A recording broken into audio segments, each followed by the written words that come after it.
Are you ready to make the most of your oil and gas mineral rights? Welcome to the Mineral Rights Podcast. Get the knowledge and resources you need to manage your minerals and royalties. Here is your host, Matt Sands.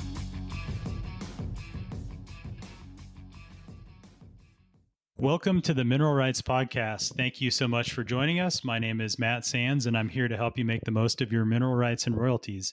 In this episode, we're going to talk about news for June 2019 as it relates to mineral rights and royalties.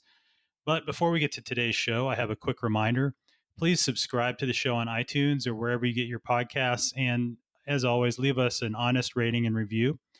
We read every one of them, and this is the best way to help us reach all of the mineral owners and investors and service providers that need to hear this information. So you can do that on iTunes or wherever you listen to the show. And then, as always, if you want to ask a question to be featured on the upcoming episode or just to give us general feedback, you can go to mineralrightspodcast.com or send an email to feedback@mineralrightspodcast.com. And as always, show notes on the website, and we'll have links to these articles that we're going to go through today. And Justin is here with me today. Good morning, Justin. Good morning, Matt. Thanks for having me. Thanks for coming on the show again. And let's go ahead and get started. Sounds good. So the first story we have is a pretty interesting one as far as the precedent that's been set. In Charleston, West Virginia, surface owners scored a victory over natural gas developers in a ruling handed down by the state Supreme Court on Wednesday.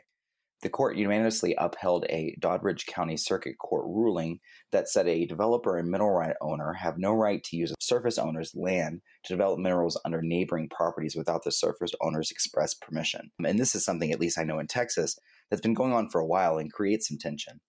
The Supreme Court said a mineral owner or leasee has an implicit right to use the overlying surface to access only the minerals directly below the surface. Using the surface to extract minerals elsewhere without the permission of the surface owner is a trespass. This case is known as the Crowder-Wentz case after the plaintiffs Margot Beth Cowder and David Wentz, a divorce couple who sued EQT over alleged trespass in November of 2014. Crowder and Wentz own a portion of a 351-acre tract known as the Carr Tract. The tract's original owners signed an oil and gas development lease with EQT's predecessors in 1901. In 1936, the mineral and surface estates were separated. Wentz owns 2 parcels of the Carr Tract and Crowder owns 1. They have only surface rights. In 2011, the mineral owners agreed with EQT to modify the lease to allow pooling or unitization with other tracts. Cowder and Wentz expressly denied EQT permission to use their surface to develop other mineral tracts. EQT nonetheless entered their land and adjacent parcels in 2013, cleared 42 acres, built roads, and a 19.7-acre well pad, and used it to drill 9 horizontal wells, drawing gas from 3,232 acres. About 37.5 of the bores were under the Carr Tract, the remainder under other tracts. In 2014 suit, the plaintiffs acknowledged EQT had a right to use their surface to develop minerals under the Carr Tract, but not from neighboring tracts. EQT argued that its surface use conformed to existing law regarding reasonable and necessary use of the surface to develop minerals. EQT also argued that because the mineral right owners modified the lease in 2001, the modified lease carried with it the right to use the plaintiff's surface to develop the larger unit. The Supreme Court sided with the Circuit Court in rejecting both arguments. In rejecting the second argument, it said, in 2011, the owners of the mineral estate no longer owned the right to use the surface estate for exploration on and production from the neighboring tracts. Because their mineral estate was severed from the surface estate in 1936, that right belonged to the plaintiffs, or more specifically, was a right to attach to their surface estate. Hence, the mineral owners could not have conveyed the right to EQT in 2011 amendment.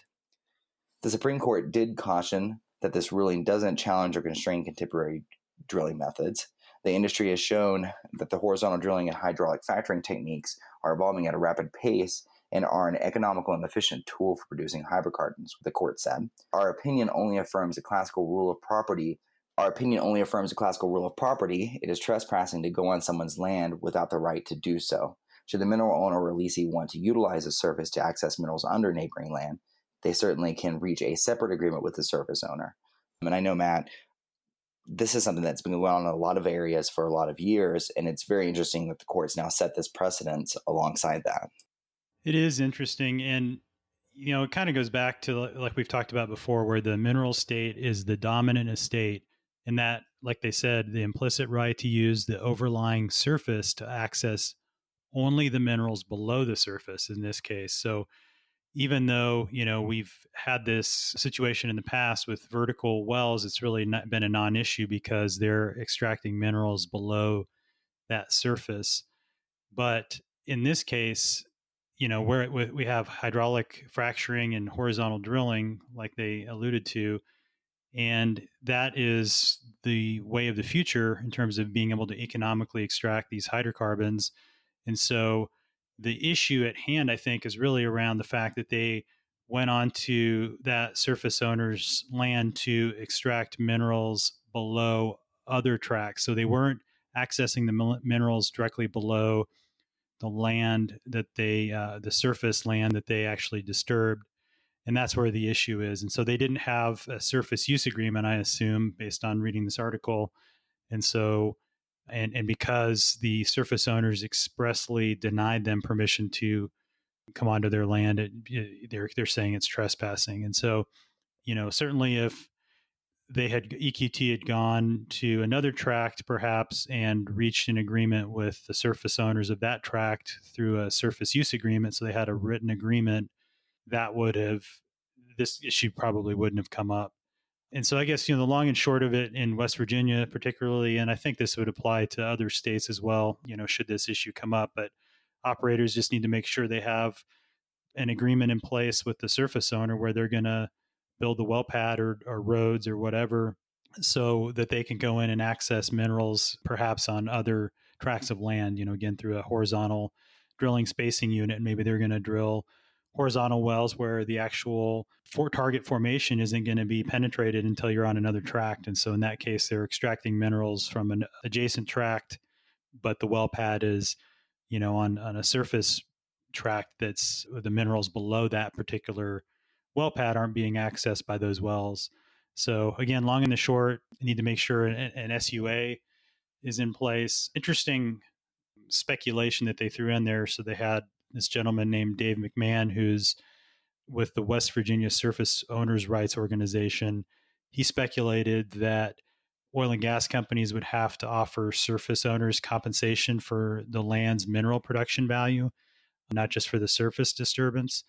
I don't know that I necessarily agree with that, other than, maybe a best practice, or maybe it would be the standard in that area, just depending on how competitive it is in terms of them offering maybe an overriding royalty interest to the surface owner just so that they can participate in the success of any of those wells. It's sort of a common thing that's done in some areas. So that could be something that happens. But yeah, interesting.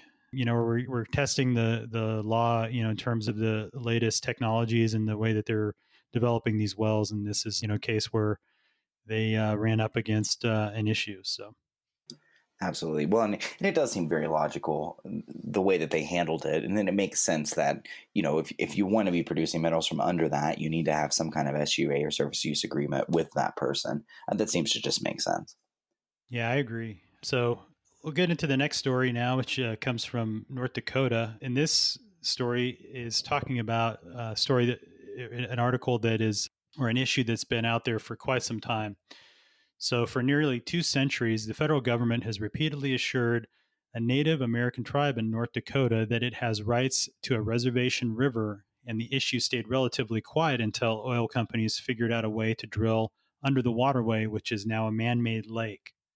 With an estimated $100 million in oil royalties waiting in escrow to be claimed and future payments certain to come, the state has become more involved in seeking ownership rights.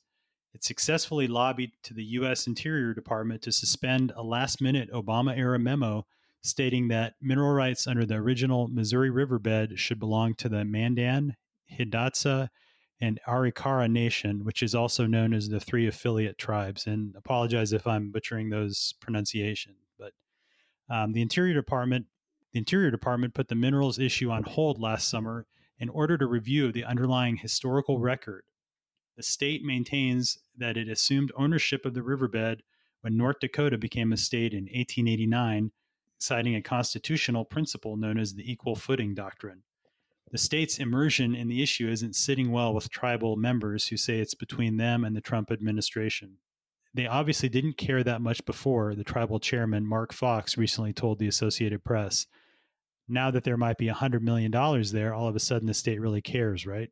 January 2017 memo by former Interior Department Solicitor Hillary Tompkins, an enrolled member of the Navajo Nation, is one of numerous federal declarations since the 1820s that have confirmed the tribe's ownership of the river, which was altered when the U.S. Army Corps of Engineers built the Garrison Dam in the 1950s and created Lake Sakakawea.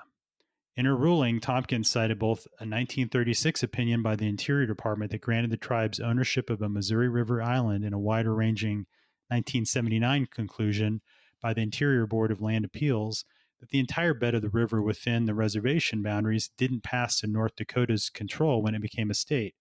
The state didn't appeal the 1979 decision, which Tompkins said rejected the relevance of the equal footing doctrine.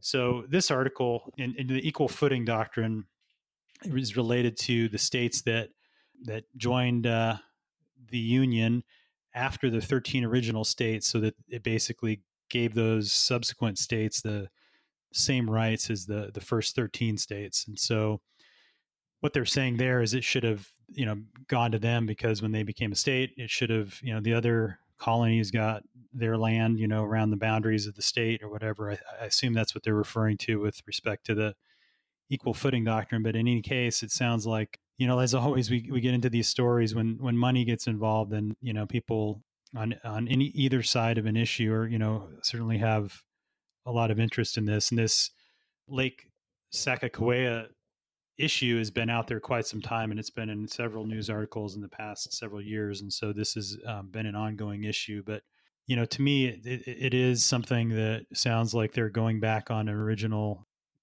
decision to not appeal that 1979 decision. And by doing so, if, sort of a de facto approval of that ruling at the time. And so, yeah, it sort of doesn't sit right, I guess, to me, that they're going back on that now that there's a lot of money involved. So, Right. And yeah.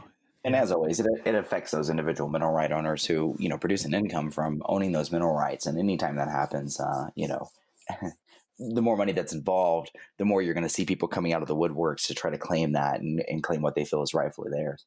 Yeah, whether it's private owners or in this case the tribes, there's a lot of money on the line, and it probably would have a significant impact on those on the tribal coffers. So it makes sense that they're fighting for their rights there. So yeah, it'd be interesting to see how the tribe fares. You got to think that at some point this will get resolved, and so hopefully it'll be a mutually beneficial resolution there. You nailed it. And it kind of ties into our next story as well, which is out of New Mexico, in kind of the same tone. A bill to halt oil and gas development via a 10-mile exclusionary zone surrounding Chaco Cultural National Historic Park drew opposition from local residents and the representative governments located nearby a subcommittee hearing yesterday. H.R. 2181, sponsored by New Mexico's Rep. Ben Ray Lujan, calls for an end to oil and gas development and other mineral resource extraction in a 10-mile exclusionary zone surrounding the Chaco Cultural Park located in New Mexico. Dolores Jose, a Navajo Alati with private mineral rights gifted to her forebears, testified in opposition to H.R. 2181 before the House Natural Resource Subcommittee on National Parks, Forests, and Public Lands Wednesday. Many people don't understand our Native American heritage and the fact that many individual Navajo Nation members, such as I, own private lands and the minerals underneath them. Hussein told the committee, but the access, development, and production of mineral resources means more than just private property rights, but stands as a substantial source of income for Hussein and her fellow Alati, she said. This is a steadfast personal property right that sustains our livelihoods in the way of life. H.R. 2181 would put many of our mineral rights off limits and stop a much-needed source of income to feed, shelter, clothe, and protect our families. I'm not exaggerating the importance of this income.